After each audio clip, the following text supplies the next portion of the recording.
Hi welcome to PSR studies. Telangana రాష్ట్రంలో group 1 exam రాసే విద్యార్థులకు వచ్చేసి ఇంపార్టెంట్ అప్డేట్ అయితే రావడం జరిగింది.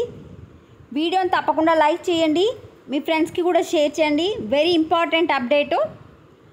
పూర్తి వివరాలు తెలుసుకుందాం. వీడియో చూసిన వాళ్ళు తప్పకుండా వీడియో లైక్ చేయండి, ఛానల్ని సబ్స్క్రైబ్ చేసుకోండి. గ్రూప్ 1 హాల్ టీకేపై తాజా పాస్ ఫోటో.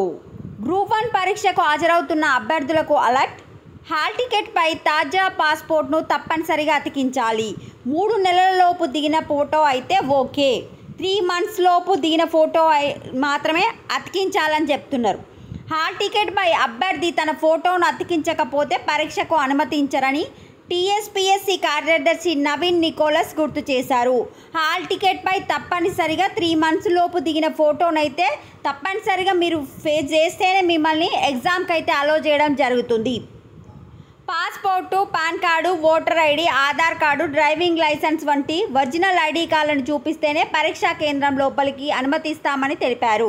సో మీ హాల్ టికెట్ మీద 3 months లోపు ఉన్న ఫోటోని ఫేస్ చేసి ఇక్కడ మెన్షన్ చేసిన ఏదైనా government original ID card, passport కానీ, పాన్ కార్డు కానీ, ఓటర్ ఐడి కానీ, ఆధార్ కార్డు కానీ, డ్రైవింగ్ లైసెన్స్ కానీ, ఈ 2 ఉంటేనే మిమ్మల్ని ఎగ్జామ్ లోపలికి అలో చేస్తారు. వీడియోని తప్పకుండా లైక్ చేయండి. Thanks for watching.